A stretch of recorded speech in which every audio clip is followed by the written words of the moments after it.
Assalamualaikum warahmatullahi wabarakatuh.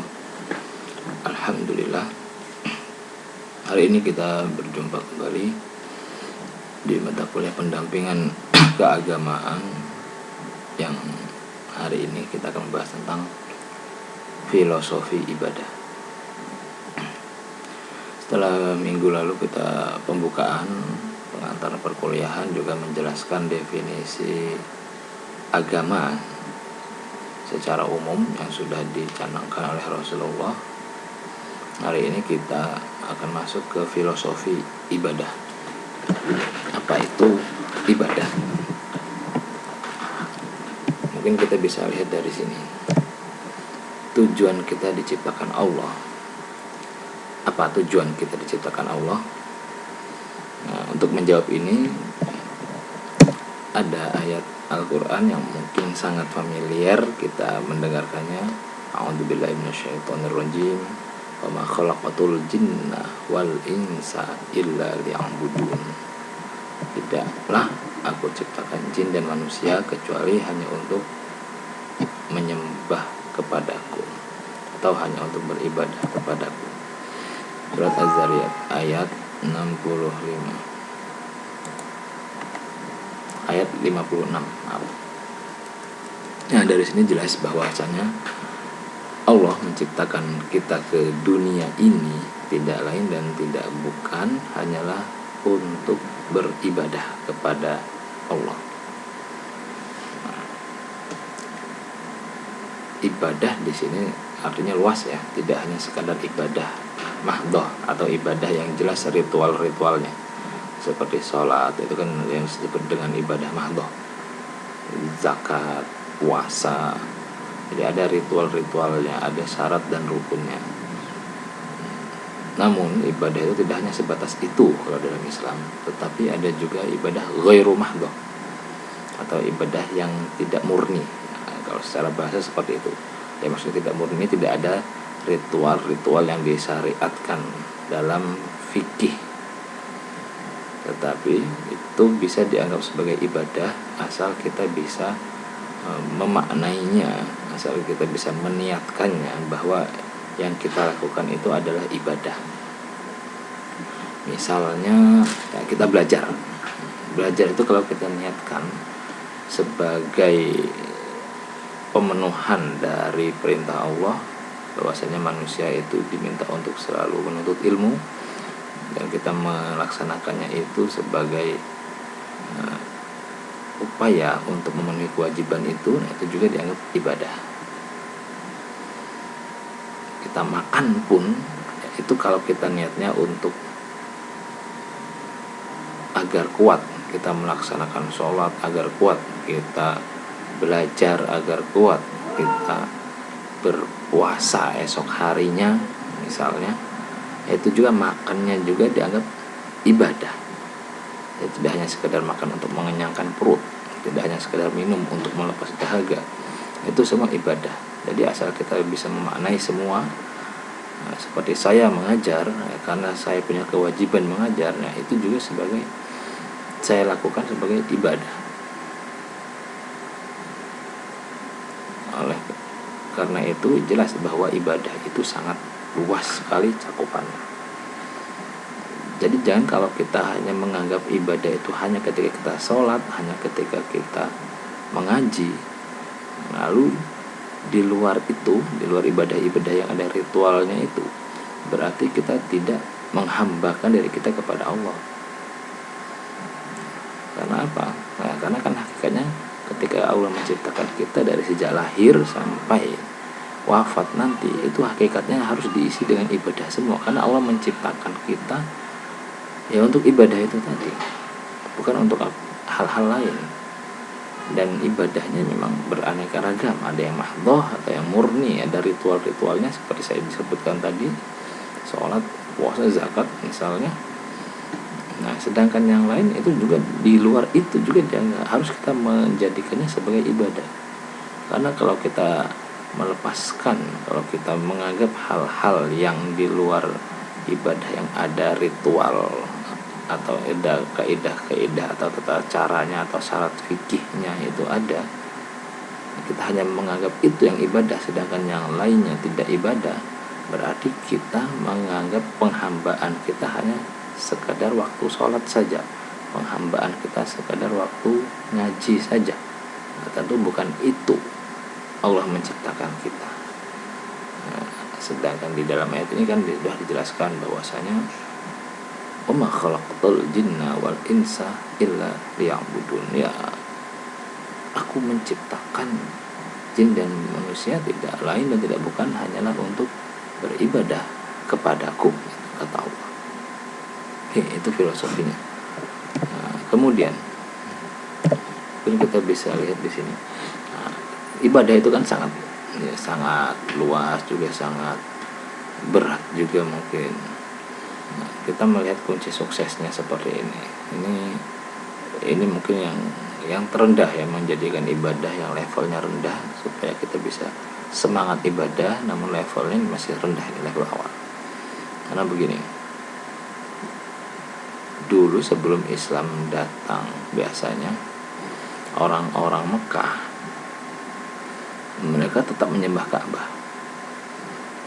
Ka'bah itu tetap dijadikan tempat ritual mereka, dan di dalamnya diisi sekitar 360-an jenis berhala yang berbeda-beda tergantung suku.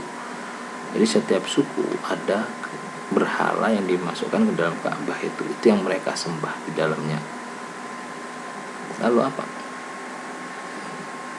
Dan ketika mereka menyembah itu, mereka bisa mendapatkan penghidupan yang layak bagi mereka, bangsa Arab jahiliyah saat itu.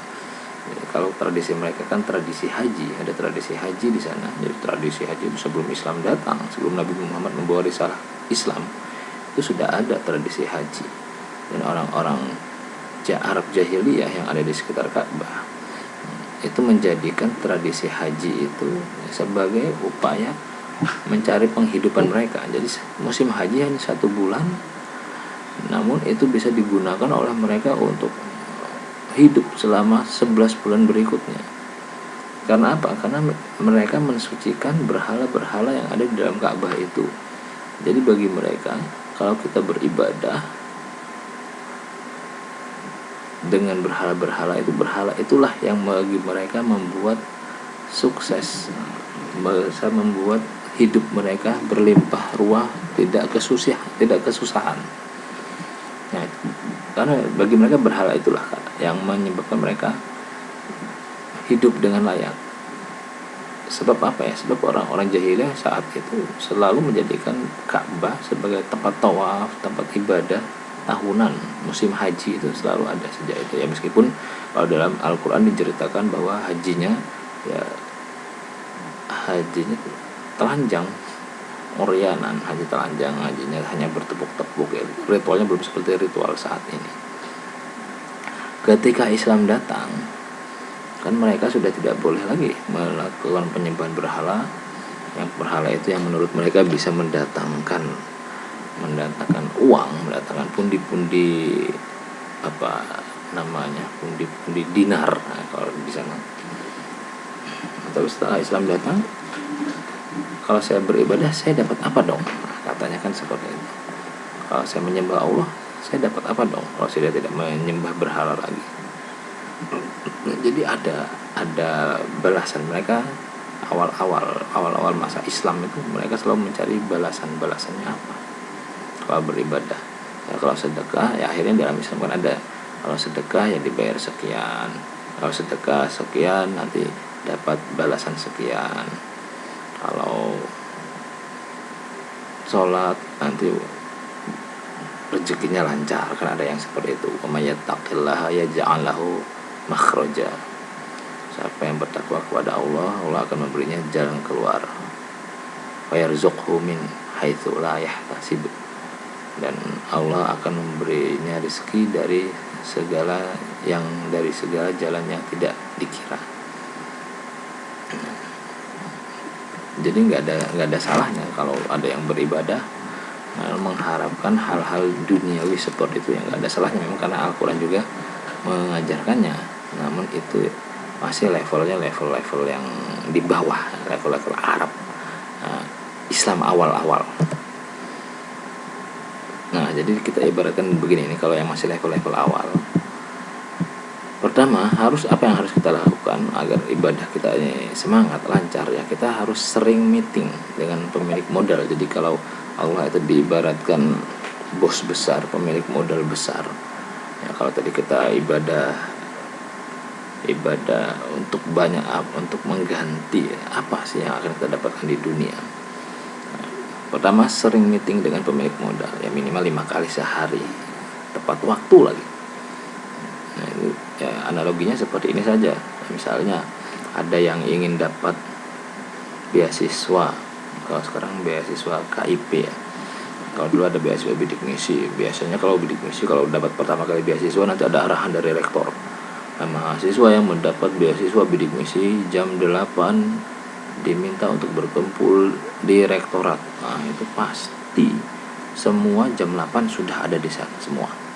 Nah, karena mau mendapat beasiswa dari rektor, akan dikucurkan dananya itu dari rektor.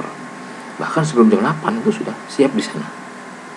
Atau kalau zaman saat ini kan modelnya pakai virtual, pakai Zoom atau pakai Google Meet.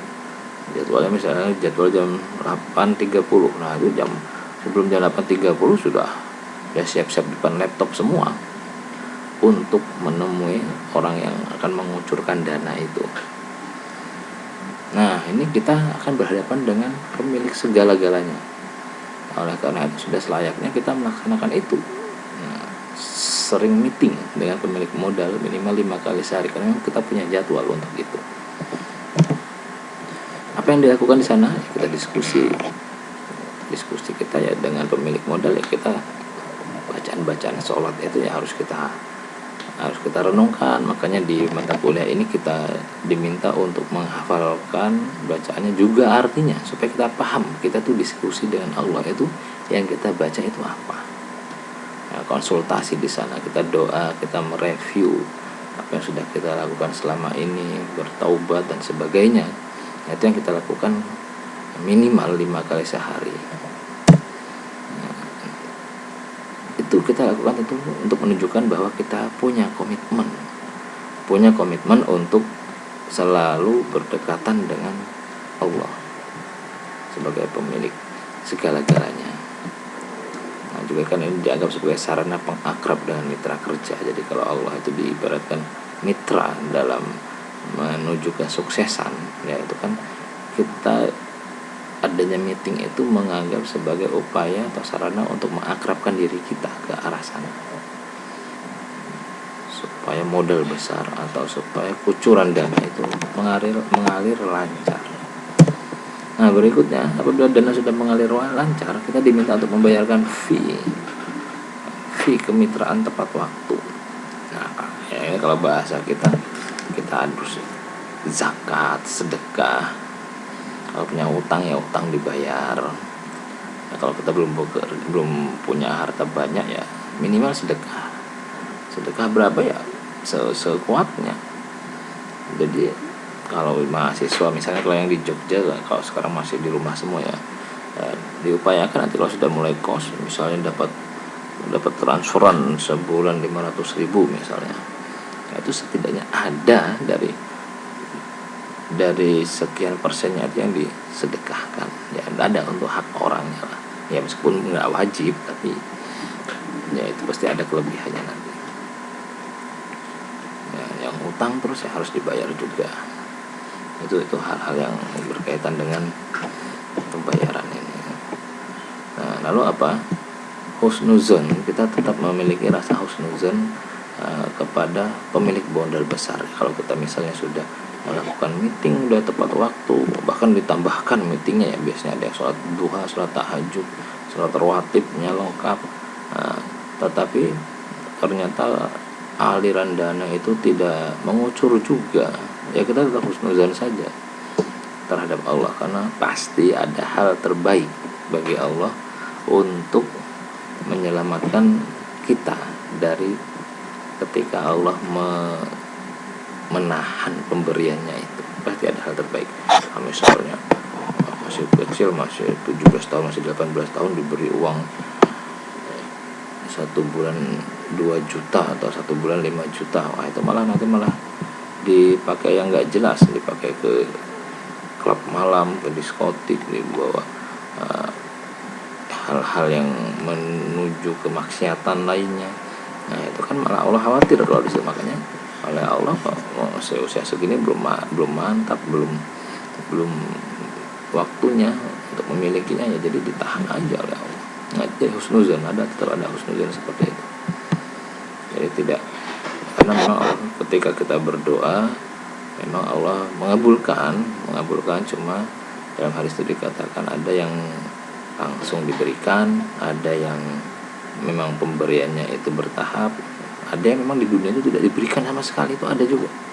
Kita kan sering melihat orang rajin sholat, rajin ibadah, rajin ke masjid tepat waktu, rajin puasa, tapi hidupnya miskin. Ya, mungkin itu masuk yang ketiga tadi, yang tidak diberikan di dunia, tapi nanti di akhirat balasannya atau doa-doanya itu akan diberikan di akhirat. Dan dia dalam hadis itu dikatakan ketika di akhirat itu dia akan mengatakan, ya Allah, kalau seandainya memang begini balasannya, saya mau semua doa-doa saya itu tidak dikabulkan di dunia, ya, biar di akhirat saja saya bisa menerimanya seperti ini.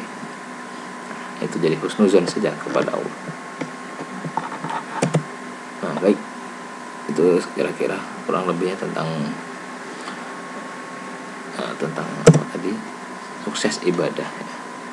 Tapi lagi-lagi kalau yang seperti ini levelnya masih level yang rendah, level awal.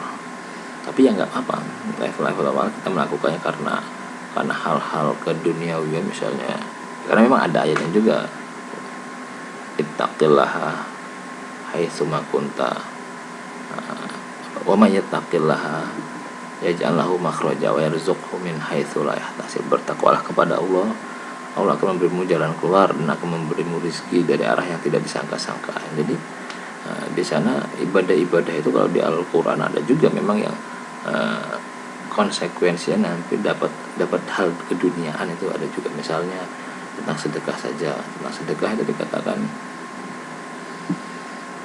kalau yang memberi sedekah seperti menanam satu pohon, yang satu pohon itu buah tangkainya ada 100 tangkai, itu nanti tangkainya ada 7, dari setiap tangkai 7 tangkai itu berbuah 100, jadi sampai 700. Itu diibaratkan seperti itu kalau dalam sedekah. Jadi ada juga memang di Al-Quran yang diberikan langsung, yang diinformasikan langsung balasan ibadah itu seperti itu ada juga. Tapi itu sekali lagi itu level yang terendah ya. Kalau level yang tertinggi ya ikhlas karena Allah tentunya. Ya itu bagaimana mendapatnya, kita ya lakukan saja yang kita bisa saat ini. Nanti lama-lama kita akan beribadah itu jadi terbiasa. Kalau sudah terbiasa, lama-lama sudah nggak mikirkan balasannya lagi sudah. Baik, sholat. Sekarang kita masuk ke sholat. Ini kan saya tentang sholat dan maksudnya ritual-ritualnya apa yang harus kita lakukan sebelum sholat. Pertama kita lihat pengertiannya dulu. Pengertiannya sholat itu ada secara bahasa, nanti bisa teman-teman lihat secara etimologi atau secara bahasa. Sholat itu bisa bermakna doa. Surah Taubah ayat 103, nanti bisa dicek ayatnya. Inna sholataka sakanul lahum, sesungguhnya doamu itu jadi penenang bagi mereka. Tentang ayat tentang zakat mal ya, khudz min amwalihim shadaqatan tutahhiruhum wa tuzakkihim biha wa sholli alaihim inna sholataka sakanul lahum. Jadi doa kalian jadi penenang bagi mereka. Kemudian sholat juga berarti rahmat, bisa berarti buka surat Al-Ahzab ayat 43. Juga sholat juga bisa berarti sholawat, maksudnya bacaan sholawat kepada Nabi. Itu mana sholat surah Al-Ahzab ayat 56 ada, ya ayyuhalladzina amanu shollu alaihi wasallimu taslima innallaha wa malaikatahu yusholluna 'alan nabi ya ayyuhalladzina amanu shollu alaihi wasallimu taslima. Shollu itu artinya sholawatlah kalian. Bisa secara bahasa. Namun kalau secara istilah, sholat itu adalah ibadah yang terdiri dari ucapan aqwalun wa af'alun, muftatahatun bitakbir wa mukhtatamatun bitaslim. Di ibadah yang berupa ucapan dan perbuatan. Nah, jadi sholat itu tidak hanya ucapan saja, lafal-lafal, tapi ada perbuatan juga, ada fi'liyahnya, ada qauliyahnya. Awalnya diawali dengan takbir. Takbir itu ada dua rukun ya di sana. Jadi ada yang rukun ucapannya lafal Allahu Akbar, takbiratul ihram. Kemudian perbuatannya mengangkat kedua tangan, itu perbuatannya dimaksud dengan takbir. Yang diakhiri dengan salam. Jadi itu definisi sholat, mulai dari takbir sampai bacaan-bacaannya terus sampai salam. Itu definisinya. Tujuannya kita bisa lihat jelas ini, mencegah perbuatan keji dan mungkar. Ini yang sering kita dengar, inna sholata tanha 'anil fahsya'i wal munkar. Sesungguhnya salat itu mencegah perbuatan keji, fahsya wal munkar. Fahsya itu ada yang menafsirkan, ya memang banyak yang menafsirkan berbeda-beda, tapi di antaranya yang menafsirkan fahsya itu perbuatan keji adalah perbuatan atau dosa-dosa yang dilakukan mulai dari dada ke bawah. Nah, itu ya, perbuatan dosa yang dilakukan oleh anggota tubuh kita dari dada ke bawah. Termasuk di sana ada makanan yang tidak halal, itu kan bagian perut itu masuk. Ya, atau maaf ya, dosa-dosa zina itu kan masuknya fahsya ke bawah. Nah, kalau yang mungkar itu udah dari dada ke atas. Ya, dosa-dosa hati, dosa lisan, dosa mata dan sebagainya itu mungkar namanya. Ya. Salat itu tujuannya adalah tanha 'anil fahsya'i wal munkar, itu diantaranya mencegah perbuatan keji dan mungkar. Kalau kita sudah sering melaksanakan sholat, tetapi kita kok rasanya masih sering melakukan perbuatan keji dan mungkar, fahsya wal munkar itu masih sering kita lakukan, berarti ada yang salah dengan sholat kita. Salahnya apa? Ya nanti kita lihat. Nah, di antara tujuannya menenang jiwa, ya termasuk ini. Kalau toh kita sholat tapi ternyata jiwa kita tidak tenang juga, masih sering galau, berarti ada masalah juga dengan sholat kita. Anjar kalau ada Al-Quran, aqimis sholata li dzikri, jadi karena sholat untuk mengingatku, untuk zikir. Maka zikir itu ala bi dzikrillah tatma'innul qulub. Ketahuilah bahwasanya zikir kepada Allah ya di antara dengan sholat itu tatma'innul qulub, bisa menenangkan jiwa. Ini juga yang ini, kalau yang urusan dunia ini, pelancar rezeki. Sholat itu sebagai pelancar rezeki. Oh, sholat saya sudah benar, tapi kok rezeki saya seret juga. Nah itu tadi ya, kita pertama harus husnuzon kepada Allah ya, atau kita juga harus mengoreksi, jangan-jangan sholat kita ada yang bermasalah. Nah dari itu kita akan lanjutkan pembahasan ini untuk melihat apakah sholat kita itu sudah benar atau belum. Karena sering mungkin kita mengatakan, oh saya sudah sholat rajin, tapi kok saya itu masih suka melakukan dosa, suka melakukan maksiat, jiwa saya masih sering galau, atau rezeki saya masih sering seret, misalnya seperti itu. Berarti ada yang salah dengan sholat kita, ritual kita mungkin ada yang salah. Nah di sini akan saya munculkan hadis Imam Bukhari dan Imam Muslim, rawi hadis populer, yang hadisnya ini levelnya satu tingkat di bawah Al-Quran. Ya, kalau hukum Islam itu kan yang pertama sumbernya Al-Quran, kemudian yang kedua adalah hadis. Hadis itu yang masuk dalam hadis yang sumber kedua ya, hadis Imam Bukhari dan hadis Imam Muslim. Nah di sini ada sebuah riwayat yang membicarakan tentang sholat. An Abi Hurairah radhiyallahu an, dari sahabat Abi Hurairah, semoga Allah meridainya, anna rajulan dakhala al-masjid fa shalla wa Rasulullah sallallahu alaihi wasallam fi nahiyatil masjid. Jadi saat itu ada seorang laki-laki, akhirnya tidak disebutkan, biasanya etika Islam kalau dalam hadis itu kalau mengatakan perbuatan yang dilakukan sahabat itu buruk, biasanya sahabatnya tidak disebutkan namanya, hanya rojulan saja. Anna rojulan dakhalal masjid, bahwasanya ada seorang laki-laki masuk masjid, fasalla, lalu dia salat, sedangkan Rasulullah ada di pojokan masjid. Rasulullah fi nahiyatil masjid, Rasulullah ada di pojokan masjid, atau dia di serambi masjid, di tempat sudut-sudut masjid yang lain. Faja'a fasallama alaihi, setelah selesai sholat, laki-laki tadi menemui Rasul dan mengucapkan salam kepada Rasul. Faqala, Rasul menjawab wa alaika salam, maksudnya. Lalu apa? Rasul mengatakan irji' fa sholli. Wah, ini sahabat yang hidup pada masa Rasul, yang dibimbing oleh Rasul, ternyata ini sholatnya juga masih dikatakan salah oleh Rasul. Bagaimana kalau kita yang tidak dibimbing Rasul langsung, hanya dibimbing ulama-ulama, ustadz-ustadz yang juga kita tidak mesti menghafal hadis-hadisnya, ya, itu tidak tahu bagaimana sholat kita. Ya, makanya dari hadis ini kita bisa lihat Rasul menjawab salam sahabat tadi wa alaika, lalu Rasul langsung berkata irji' fa sholli, balik lagi, sholat lagi, kata Nabi, fa innaka lam tusalli ba'du, karena kamu tadi belum sholat. Menurut Rasul, seorang tadi belum sholat. Artinya apa? Artinya masih ada yang salah dengan sholatnya. Faraja'a, lalu laki-laki tadi kembali, faraja'a fa sallama alaihi, kembali lagi sholat lagi, maksudnya kembali setelah selesai fa sallama alaihi, jadi setelah sholat langsung fa, pakai fa kalau dalam bahasa Arab ini fa ta'qib, ini fa, kata sambung yang bermakna setelah mengerjakan sebuah pekerjaan lalu dilanjutkan dengan pekerjaan yang lainnya tanpa ada jeda. Jadi setelah salam langsung menemui Rasul dan mengucapkan salam kepada Rasul. Faqala, lalu Rasul menjawab irji' fa innaka lam tusalli ba'du, ya balik lagi, kamu belum sholat. Faqala fi salasah, jadi sampai ketiga kali Rasul memerintahkan dengan hal yang sama, irji' fa sholli fa innaka lam tusalli ba'du, kamu belum sholat.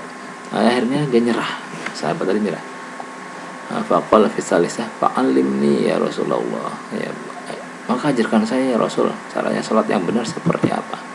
Faqala, lalu Rasul mengajarkannya. Faqala idza qumta ila shalah fa asbighil wudu, nah, jika kamu ingin melaksanakan sholat maka fa asbighil wudu, maka sempurnakanlah wudu. Nah, jadi dari ulama ada yang menjelaskan bahwa hadis ini yang meminta sahabat tadi untuk sholat kembali, dan ternyata sholatnya masih salah lagi, dan akhirnya Rasul malah menjelaskan bahwasanya kalau mau sholat kamu harus menyempurnakan wudhu. Berarti ada kemungkinan wudhunya itu masih bermasalah, ya, wudhunya bermasalah, ya, kemudian tata cara sholatnya juga bermasalah, seperti capung, cebok itu mungkin ya langsung cepat-cepat, tidak ada tumakninahnya, mungkin bermasalah. Tapi di sini Rasul menjelaskan mulai dari wudhu, berarti wudhunya juga ada masalah. Itu wudhunya ada yang nggak sempurna, karena Rasul mengatakan asbil, asbilil wudhu. Jadi ini maknanya kalau Indonesia ya sempurnakan, tapi bukan menggunakan redaksi akmilil wudhu, kamil atau kamal, itu kan sama ikmal atau kamal, itu kesempurnaan juga maknanya, tapi beda. Karena kalau akmal atau ikmal fa akmilil wudu itu sempurna sih sempurna, cuma sempurnanya pas di posisinya. Misalnya kalau batasnya sampai pergelangan tangan, akmilil wudu ya sampai sini. Tapi kalau asbilil wudu, kalau wudu itu sampai sini ya, kalau sampai mirfaq. Ya, kalau akmilil wudu redaksinya sampai sini. Tapi kalau asbilil wudu berarti sini lebihkan sedikit, itu namanya asbilil wudu. Ya, kalau batasan wajah sampai sini itu ya lebihkan sedikit. Batasan kaki sampai mata kaki itu lebihkan sedikit, yang disebut dengan sempurnakan, tapi sempurnakannya lebih.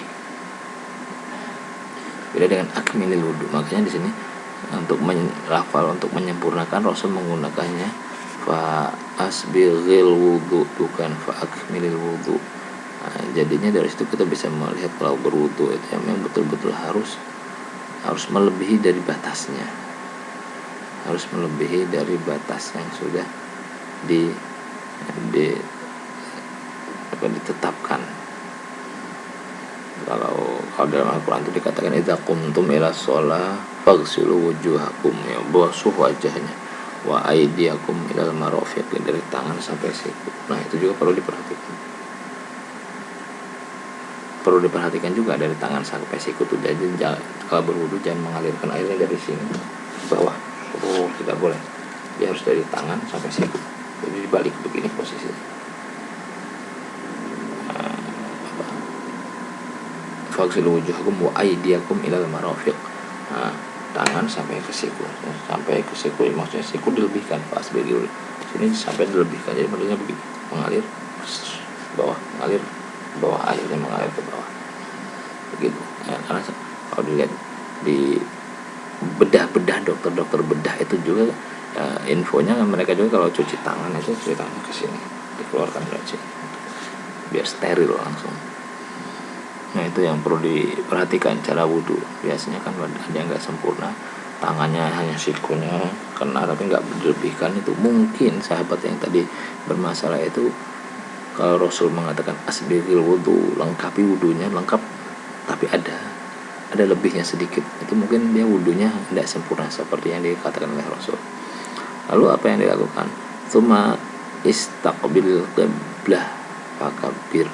Kalau ini madhab kiblat, kemudian fakabbir takbiratul ihram ya. Ini yang sudah kita lakukan. Suma iqra bima tayassara ma'aka minal Qur'an.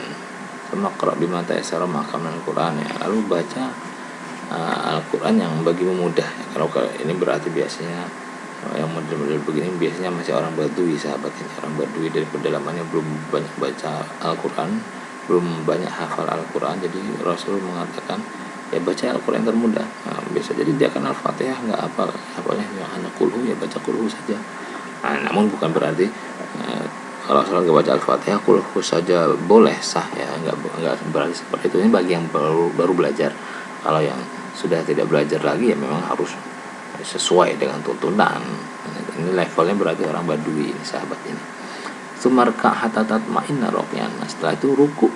Nah, Rasul juga menjelaskan ini hatta tatma'inna raqi'an, ruku setelah itu sampai tumainah, ada ruku begini ya, sampai tumainah. Pada dalam fikih tumainah itu batasannya biqadri subhanallah, sepanjang lafal subhanallah itu sudah dianggap tumainah. Allahu akbar, subhanallah, sami Allahu liman hamidah, itu sudah dianggap tumainah ya. Karena ada yang tumaninahnya belum selesai tapi dia sudah bergerak lagi ya. Misalnya yang biasanya banyak terjadi ketika i'tidal, sumarfa hatta ta'tadillah qa'iman. Jadi ketika i'tidal kan bangun sami Allahu liman hamidah, tangannya belum bergerak, tangannya belum tegap masih goyang-goyang, ini sudah sujud lagi, itu namanya tidak ta'tadillah qa'iman, belum tumaninahnya belum ada. Setelah itu baru sujud semajid hatta tatma'inna sajidnya. Sujud ada tumaninahnya juga. Tumaninah itu pokoknya diam seluruh anggota badan biqadri subhanallah, dengan kira-kira lafal subhanallah. Jadi anggota badan diam dulu semua. Tapi kalau sujud, kalau ruku itu biasanya gampang karena semuanya memang dalam posisi kebetulan anggota badan diam semua. Tapi kalau i'tidal itu yang banyak yang kelupaan, karena ketika bangun kan pasti tangan kita goyang-goyang,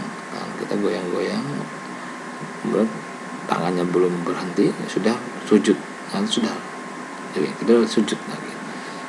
Sumarfa hatta tastawiya qa'iman. Setelah sujud langsung bangun duduk dua sujud, maksudnya hatta tastawiya qa'idan aw qala qa'idan ya, hatta tastawiya qa'idan ya, sampai kamu duduk tegak, maksudnya duduk di antara dua sujud. Sumaf al-zalika fi sholatika kulliha ya, lalu lakukan itu semua di dalam setiap sholatmu ya. Jadi yang diulang-ulang ini kan satu rakaat, nanti diulangi lagi seperti itu rakaat berikutnya. Nah itu jadi ada kemungkinan sahabat tadi ini orang Badui yang pertama, lalu yang kedua wudunya itu tidak sah, makanya kalau Rasul dikatakan irji fa innaka lam tusalli ba'du, balik lagi karena kamu belum sholat. Nah, jadi mulai wudunya nggak sah, kemudian gerakannya juga banyak tidak tumakninahnya, jadi itu yang bermasalah dari sholatnya. Oleh karena itu ya kita jangan heran kalau seandainya kita sudah sholat tapi ternyata tanha 'anil fahsya'i wal munkarnya tidak beroperasi atau tidak berfungsi dalam diri kita, berarti sebetulnya bukan sholatnya bermasalah, bukan hadisnya atau bukan ayat Al-Qur'annya yang bermasalah tentang fadilah itu, tentang tujuan itu, tetapi yang bermasalah adalah sholat kitanya yang belum sempurna. Nah, itu diantara kemungkinan besarnya. Baik, kita lanjutkan lagi. Sebelum sholat atau sebelum wudhu itu ada hal yang penting lagi yang harus kita laksanakan, dan karena ini juga sangat menentukan sah atau tidaknya sholat seorang muslim. Ulama mengatakan ini dengan istibro, dari kata baro'a ya beriu, bari'a ya bro'u, baro'atun minallah. Itu ada surat baro'ah, surat taubah itu juga disebut dengan surat baro'ah, yang berlepas tangan, atau artinya bersih atau tuntas. Ada yang mengatakan tuntas. Ini saya ilustrasikan gambarnya itu dengan sebuah daun yang ingin menuntaskan tetesan-tetesan air di sana. Jadi tuntas dulu ini lebih kepada ketika kita buang air harus tuntas tetesan-tetesan airnya, itu disebut dengan istibro. Atau istibro juga dalam fikih ada di dalam wanita yang bercerai dengan suaminya. Biasanya yang cerai mati dan kebetulan belum hamil, itu ada istilahnya istibro. Atau cerai hidup dan kebetulan belum hamil, itu untuk masa iddah atau masa boleh dia menikah lagi itu kapan dengan laki-laki lain, itu ada yang disebut dengan masa iddah. Nah, masa iddah itu tidak lain dan tidak bukan, fungsinya adalah untuk istibro atau untuk melihat rahimnya itu tuntas atau tidak. Rahimnya itu tuntas atau tidak dari benih-benih suami sebelumnya, itu istilahnya istibro.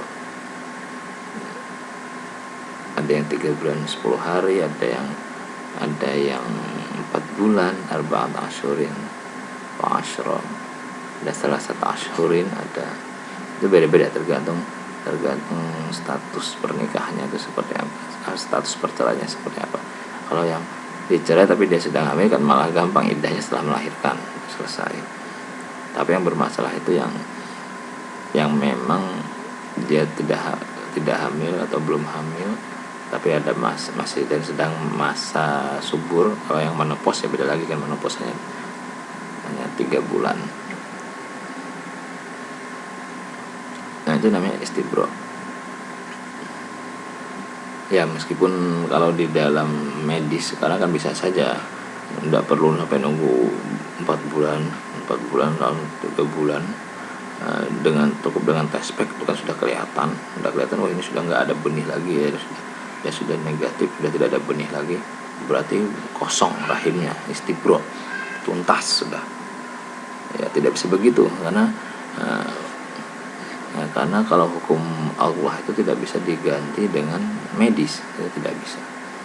Kalau kata Allah sekian bulannya sekian bulan, ya, karena ada hikmah-hikmah lain yang ingin Allah tunjukkan dan manusia tidak tahu itu Allah yang tahu. Ya, jadi kita melaksanakan itu betul-betul ta'abudiyah, betul-betul untuk melakukan bahwa kita hamba Allah.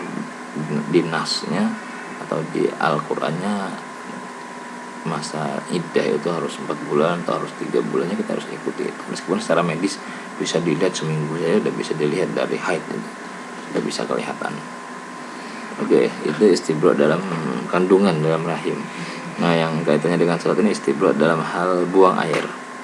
Buang air kecil itu kita harus istibro juga. Ya harus betul-betul dituntaskan.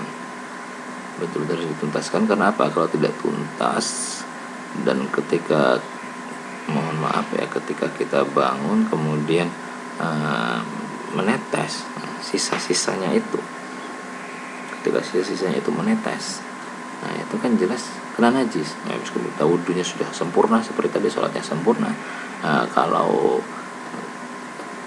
kita sholat menanggung najis, nah itu kan jelas tidak sah sholatnya.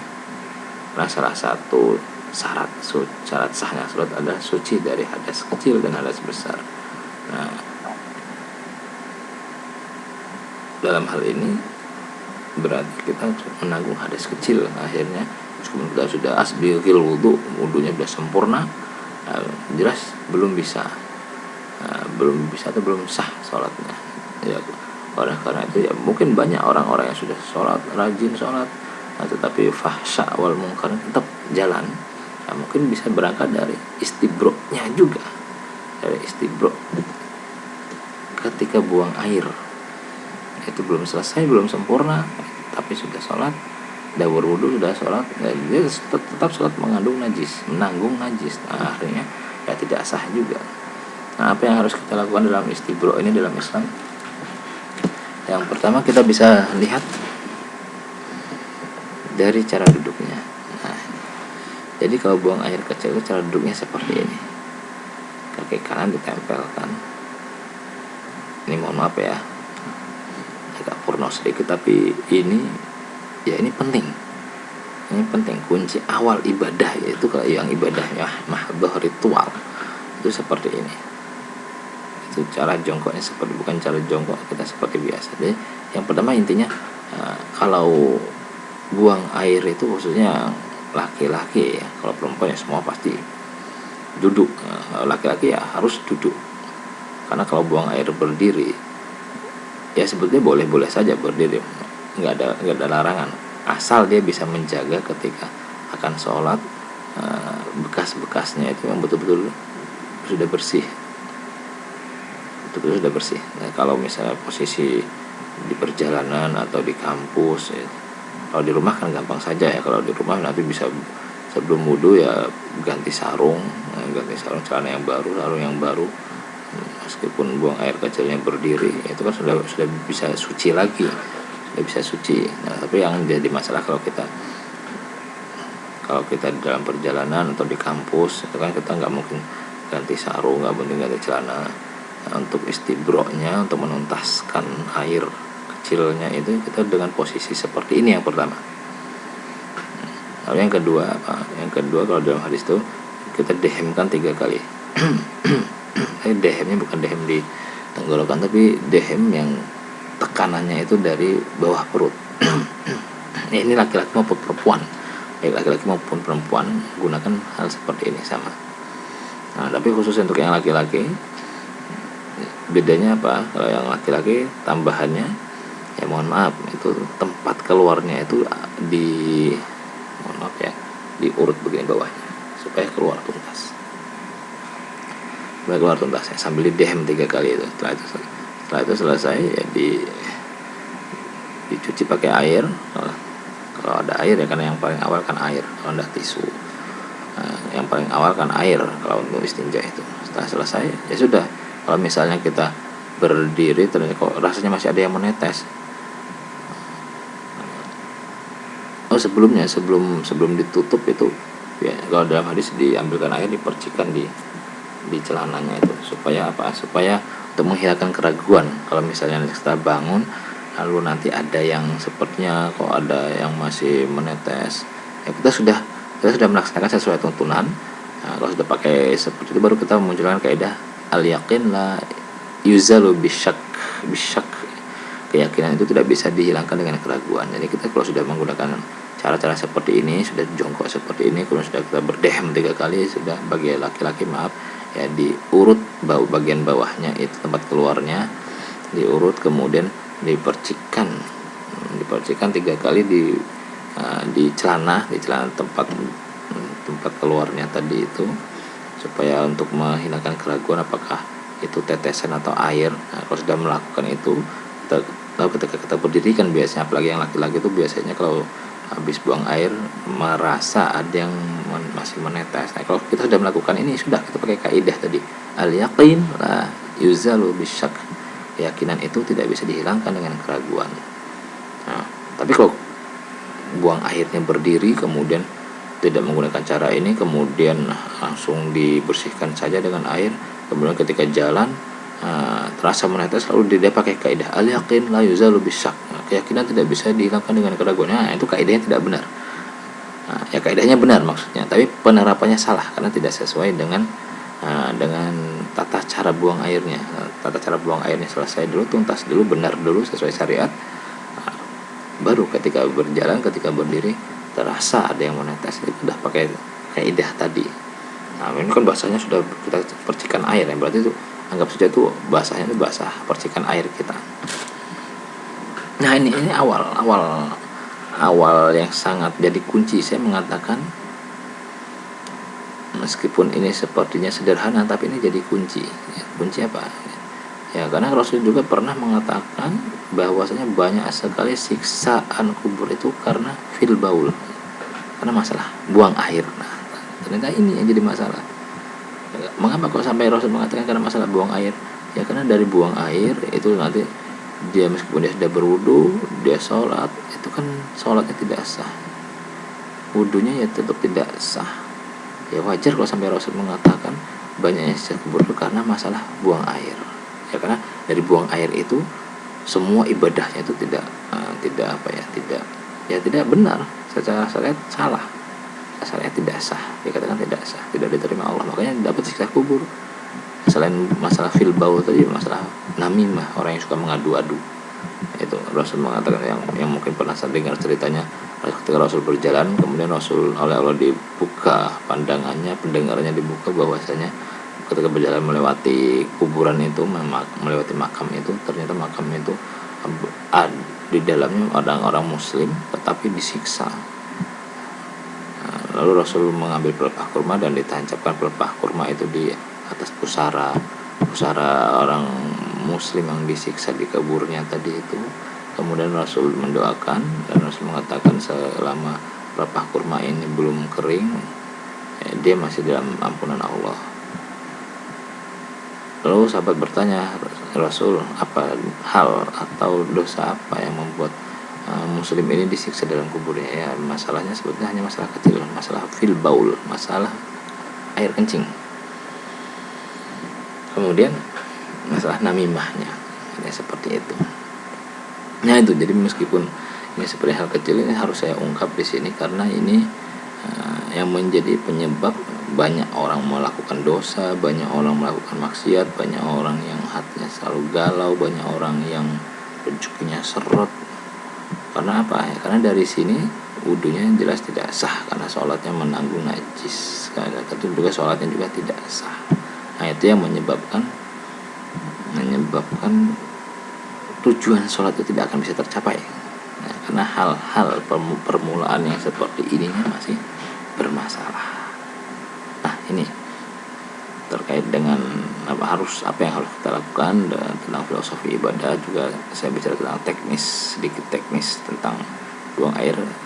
Mengapa saya langsung penting sekali bagi saya membahas ini, ya karena memang ini fondasinya orang mau beribadah secara ritual. Karena haji pun ya, kalau tata cara buang airnya itu nggak sempurna juga, ya tetap haji itu butuh dalam keadaan suci. Nah, jadi nggak sempurna juga ya.